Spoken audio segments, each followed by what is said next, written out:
Hi, I'm Karina and I'm so glad that you're watching this video. I am so thankful for the stories that I get to tell.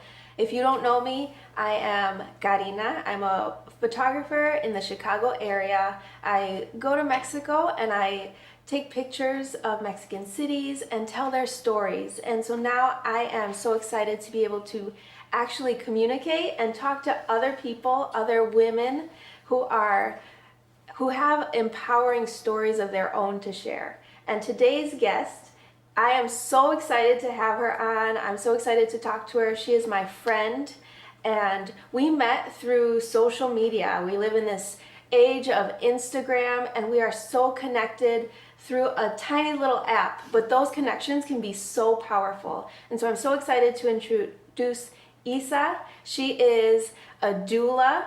She is the founder of Chicago Latina Moms, an amazing group in the Chicago area, and she's also a mom. And so I'm so excited to talk to her today. Thanks for being here. Thank you for having me. I'm so excited. Yeah. And I'm so proud of you too. Oh, thank you. I am so proud of what you are building and the lives that you are touching every single day. Why don't you walk me through how you started with your businesses? Yeah, so when I was pregnant with my first son, Rafa, I was really emotional, like most people are when they're pregnant. But what made me emotional was being here in Chicago. What felt kind of alone. My dad is the oldest of 12 brothers and sisters, and they're all in Mexico. And I love my family so much, and I was just like, oh, I'm building a family without my family, you know. So I was looking for a community of Latino families, and so I started up something that I thought we would just get together, and it has grown to be something more. And then through Chicago Latina Moms and helping other moms through their pregnancy and their early postpartum, I realized maybe I should be a doula and get trained properly for something I was kind of already doing. Yeah. So how long have you been doing the doula work? Yeah, so I started Chicago Latina Moms like 5.5 years ago, and I became a doula probably 4 years ago, so a little bit after that process. And when I was really starting to do births, I was pregnant with my second son, so that was kind of really interesting to, do the training and then become pregnant and then be a doula and be pregnant. So that was interesting and fun. Yeah. And before we continue, I know that I feel like when I was pregnant with my kids, I didn't even know what a doula was, or that this profession even existed. So can you tell us what a doula is? Yeah, I think that's a great question, because I think that people don't know what their options are. We just associate birth with hospitals and doctors, right? And actually you have two options. You can have a midwife who is a very highly trained nurse specific for birth, and or an OBGYN. And anyway, when you have a midwife, you have an OBGYN. And so when you work with a midwife, they're really good with working with doulas. And so when I was pregnant, I went with midwifery practice, and then they were like, oh, are you going to have a doula? And I said, oh, what is that? And so the easiest way to explain it is midwives and doctors, they do the medical things. They check your blood pressure. They check how dilated you are. They handle what is happening in the pregnancy, making sure you and your baby are okay. The doula is like the person in between you and the healthcare provider. So any questions that you might have about, is this normal? Is this weird? What should I do about this? You can't, call your doctor's office with every question that you have, but you can have a doula answer all of those questions. So they're that companion with you throughout birth. They're that person that doesn't leave the hospital room. Yeah. Oh, that would be so helpful. I feel like I wish I would have known for when I had kids. I feel like when you are pregnant, it's such a scary time, and especially coming from a Latina family, I know my family can have a ton of input. There's so many suggestions, and the tias come out, and my sister, yes. And it's so hard to navigate, to be able to maybe like think through what you and your partner want for your own family, but also being respectful and wanting to listen and make sure everyone else is happy. So it's really good to have that middle person who's on your side and is willing to listen to you and kind of communicate when you can't communicate. I think another way to say that, like, as a doula, is that I'm like that neutral, safe person. Like, you know, I've had my babies, I've had my experience, you know, like, and so whatever it is that you want, like, I've had families who, you know, we do classes, we work to do breastfeeding, and then when I've come and visit, they're like, you know what, we need to make the change to formula feeding. And it's like, okay, let's make sure that, you know, we make you as successful as possible in that. So my goal is for you to be successful, whatever that looks like. Every family is different and has unique needs. And so, like, as a doula, our job is to be the supportive person and to help you accomplish whatever your goals are, even if they switch in the middle of labor, you know, in the middle of the postpartum period. Like, life, that's life, right? And so we're like that safe information and emotional space for you to be, you know, as empowered as you can during your birthing and parenting experience. Yeah. Oh, that's so beautiful. Can you walk me through, like, from when you first had that, like, oh, I think I should be, like, in this profession, or from then, like, actually taking on a first client, and then, like, can you walk me through from when you first started to now? Oh, yeah. It's kind of intense.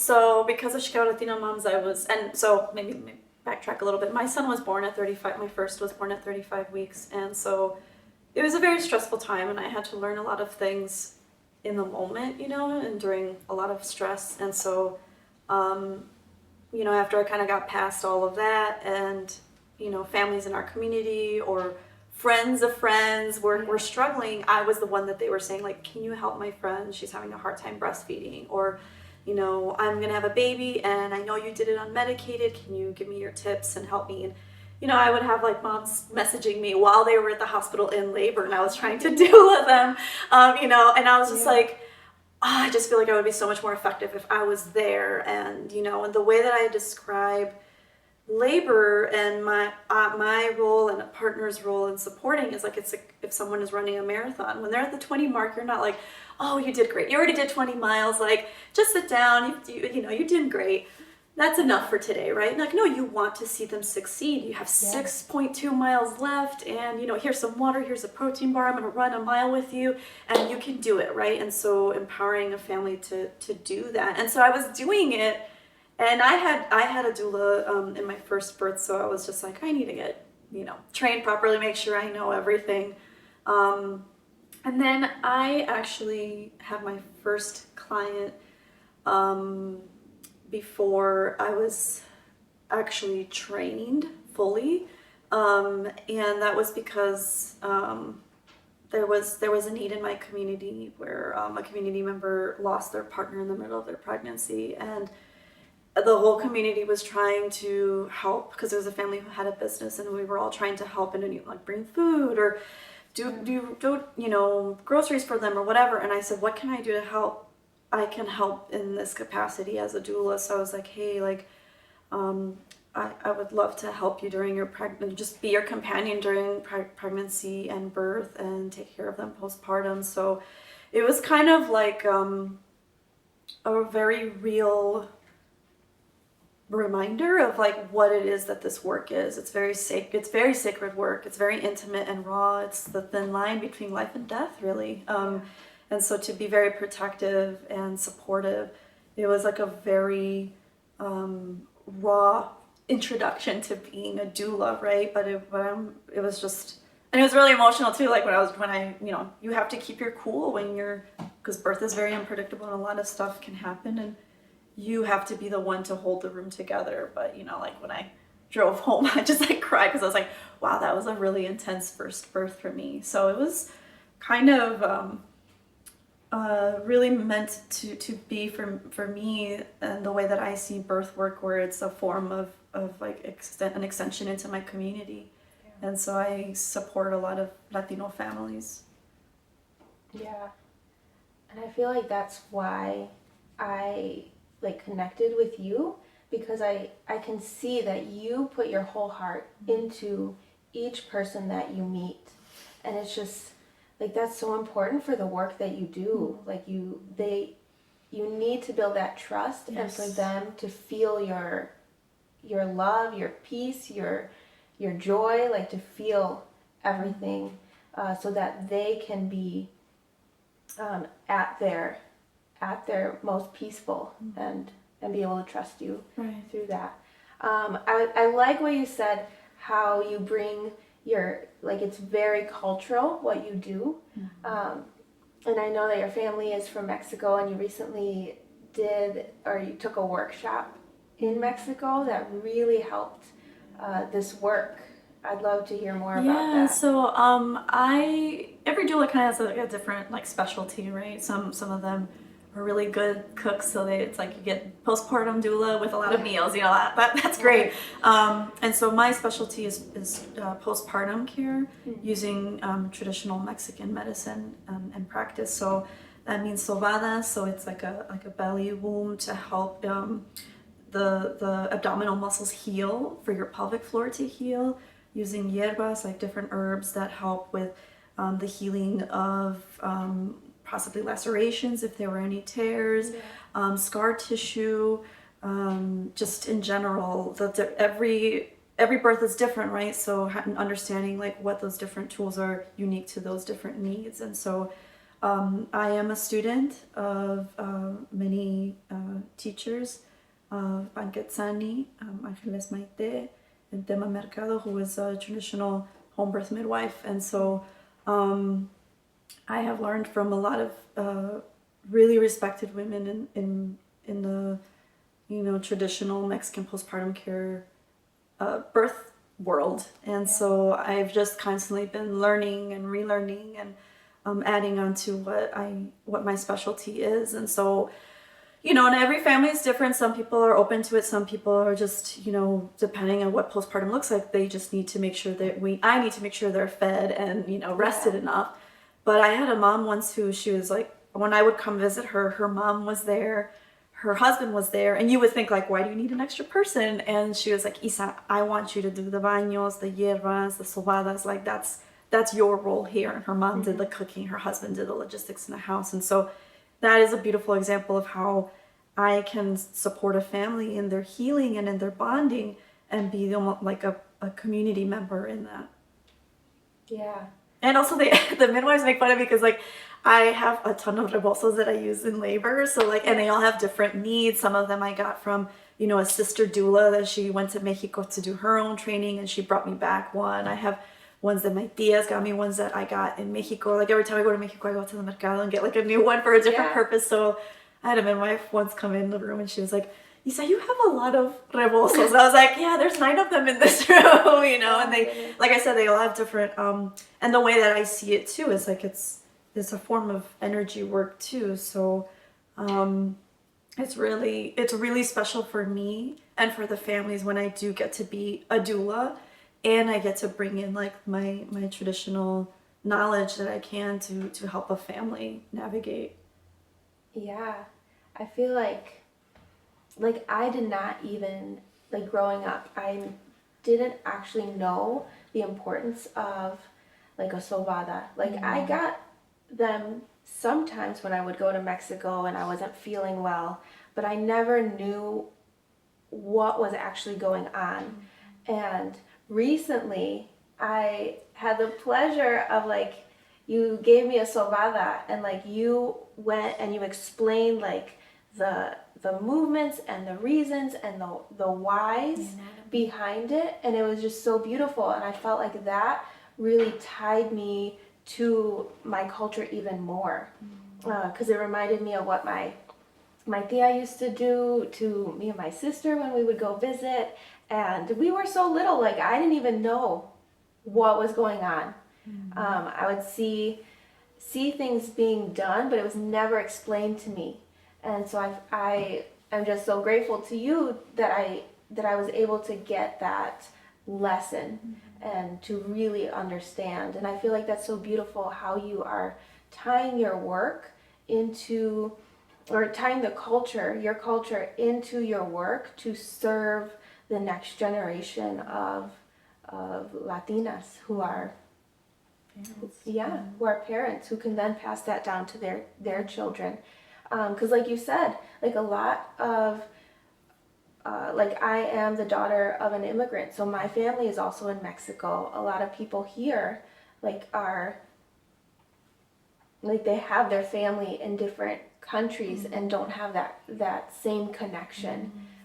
So yeah, I just think it's so beautiful how you're using. And I think like also you know, being able to pass on to you, you know, what a sobada is and what it looks like, so that you can do it to your kids too when they have like a tummy ache or anything like that. So there's a lot of functions that, you know, the sobada can help, but also for me has been a process of like I said, my dad's the only one who came here out of 12, you know, from Mexico, and so I have always felt like it's been like a little lonely, and I always wondered like, why did my dad go back, you know? And because I just see my whole family in Mexico, and it's, you know, it's lonely, you know? So it's just kind of learning the tools and knowledge that I have is like a reclaiming, you know, and a relearning of something, because, you know, we haven't talked about other parts of my life, but like I'm a very cerebral, intellectual person, and my background is in academia. So to like, you know, kind of throw myself more into just like my hands and my heart is something that I have not always felt comfortable with, but as I've learned, it's felt like natural to me, and they call that like memory DNA, where it's like it is part of who you are, you know. And like maybe for people who cook and they learn something and it just comes, se les hace fácil, you know, it's not like a struggle for them, and it's like your body tells you you are open and ready to receive like this knowledge, whatever that may be. And so it's really very sacred work for me to learn what I learned and to pass it on to people. Yeah. So let's go back to your journey as an entrepreneur. So were there any obstacles that you came across that you had to fight through? Yeah, so like when I became a doula, I also left my job in academia. That was like a nice 9 to 5, very predictable, very good boundaries. And so like making that transition to working from home, working for myself, creating my own schedule, learning boundaries, because I'm like a very give person, and my husband got to the point where he was like, okay, I'm gonna ask for no working on Sundays. So it's like, okay, Sunday is a day that I don't take any appointments. So like just learning that, making that transition to work for myself it took some time, you know, and to also have the confidence in myself and my work, to just kind of navigate the things when you don't have protection, I guess. Like I've had like male partners of like clients ask me like, how old are you? And I'm like you know, the age thing. Yeah, the age thing, and I'm like, question. would a woman ever ask me that? You know, so and it just kind of feels like very vulnerable, you know, just very vulnerable. And like I go to different hospitals, different neighborhoods. That also feels very vulnerable. So it's like when you work for yourself and you're a photographer, you go all over the city too. So it's like, you know, si pasa algo, it's not like you can call somebody and be like, hey, can you help me out with this? You know, it's just learning how to protect yourself, create boundaries, create schedules, all of that for yourself. So, you know, it's like, well, I'm old enough to be a mom of 2, to, you know, have published, to have presented in all over the United States and the UK and Mexico. So, you know, I can help you. Don't worry about my age, you know. And I'm older than everybody thinks I am too. So it's like just navigating all of that and being just a separate individual entity in a workspace. So that's challenging. And then like, you know, just focusing, you know, on talking about CLM too is, you know, starting something that you thought was just like meeting another mom and hanging out to becoming a nonprofit has been a huge learning experience for me. I feel like I have grown a lot because of my children, and that is like in parallel with my journey of growing Chicago Latina Moms and just realizing like the amount of responsibility I really have, and like what are my strengths and my weaknesses, and like getting over my weaknesses. And it's just it's hard because again, you don't have like an oversight, like you're the leader, right? And everyone's looking to you. And so navigating my stuff, navigating other people's personalities and agendas and passions, and learning how to motivate a team in a different way. Like I've led lots of teams when I worked in academia, but it's just different when it's you are the sole leader. So it's just been different kinds of, I feel like I've been on my own and just kind of like learning how to build myself up and like try to cheerlead myself up. But now I have you to cheer me on. So you always motivate me and make me feel like, okay, yeah, I can do this, you know? And like, I think that that's been really the biggest reward for me. Like the journey is to just like find a community of other people who are also growing and building, and just kind of, I lift someone up and they lift me back up, or someone else lifts me up. And so it took a while to find that, but having community has absolutely like been crucial for me to kind of get over those obstacles, those hurdles, and kind of come out stronger. Like I've had someone to process the things that I've learned, and to reframe the way I might have seen things, and to just grow in general. So for someone who doesn't know what CLM is, do you Sorry. want to know? It's I feel like Chicago Latina Moms is an amazing resource that you started from nothing. Like it was an idea and something that was in your heart, and has grown into an actual business and a nonprofit. But can you explain the journey from point A to point B? Yeah, so like first it's just, you know, moms getting together at the coffee shop, and you know, as the years went by, I really saw the need. You know, I no se me ocurrió, you know, like that my need was also the community's need, you know, to be with other families, to learn from I mean, like being a mom anyway, you're trying to learn from someone else. So trying to learn like recipes or you know, just different things. So, and then just in general being able to have the safe space. I think that's like the biggest thing, is for like we have, you know, moms in our group who don't speak any English. We have moms in our group who don't speak any Spanish.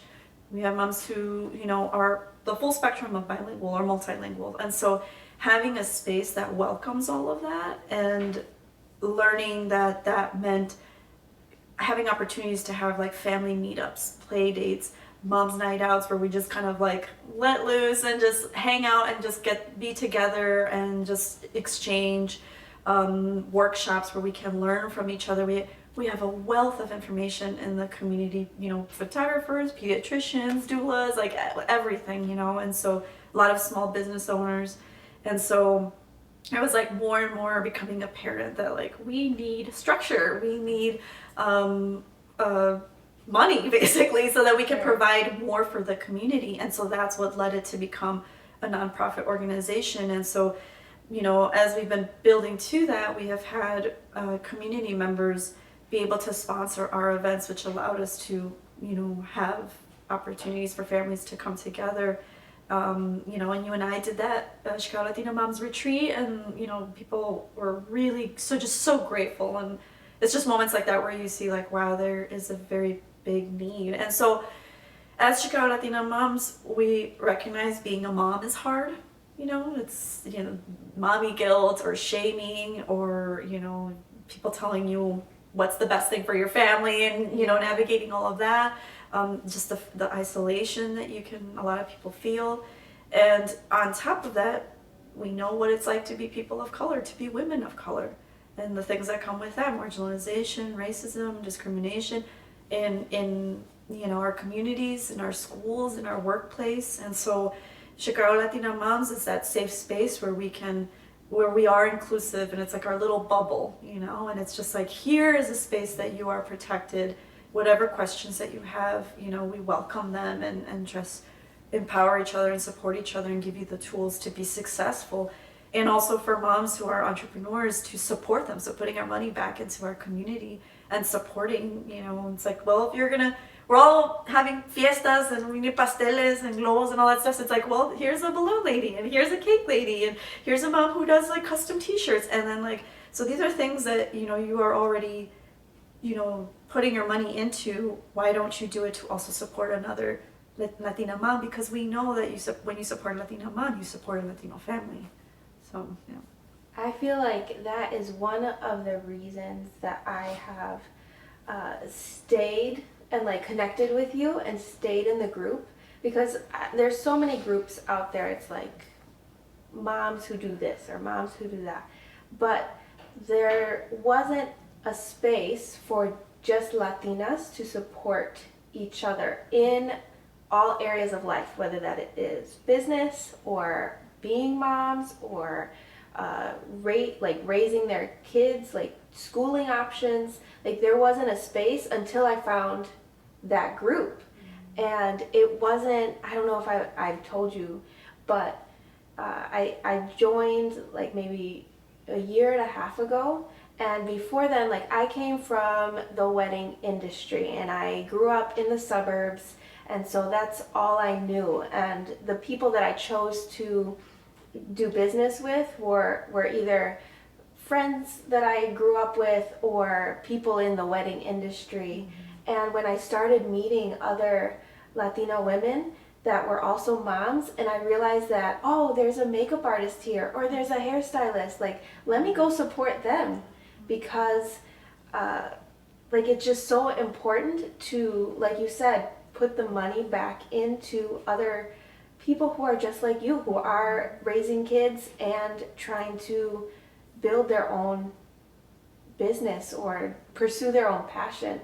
And so I was just so thankful to meet the network of women through the Chicago Latina Moms. And it's just such a powerful group.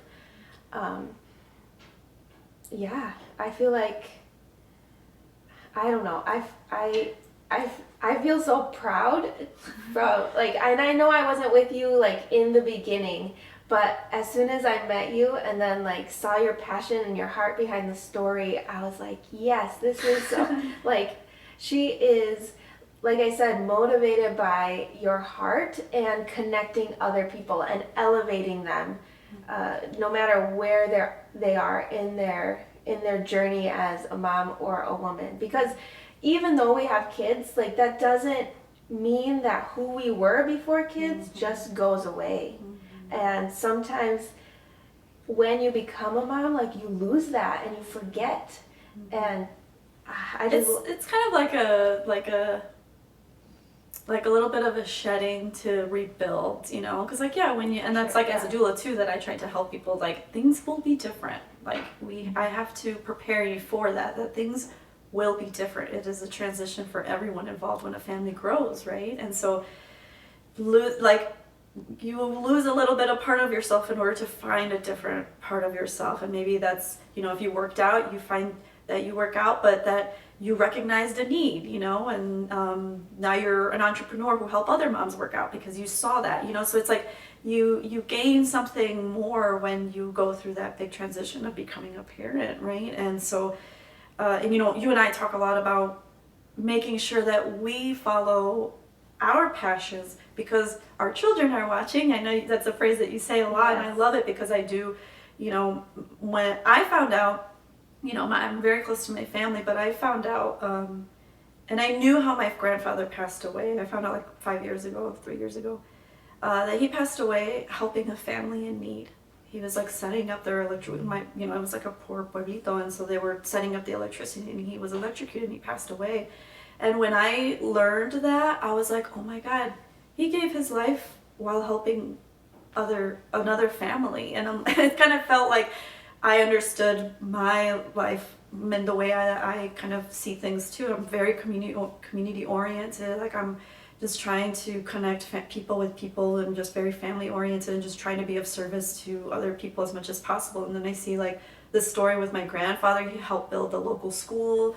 My abuelita was like very involved in like the local church. So it's just kind of like, oh my gosh, like it's part of who we are, right? And so if we're like kind of making ourselves smaller in order to have the house perfectly clean or whatever, or make lunches with their like cute little heart star and star shapes, you know, Pinterest lunches, you know, and it's just like, is that who you are, right? And because that is the gift that really we pass down to our children, is like that, you know, si o cuando me pasa algo, like my children are gonna look at what I've done, and then they'll see what my abuelito has done, and they'll be like, this is part of who I am too, you know. And so but we have to be that example for them. And so that's kind of how I you know, another reason why I think you and I get along so well, because we see that like we have to nourish those things about ourselves in order to be that example for our kids.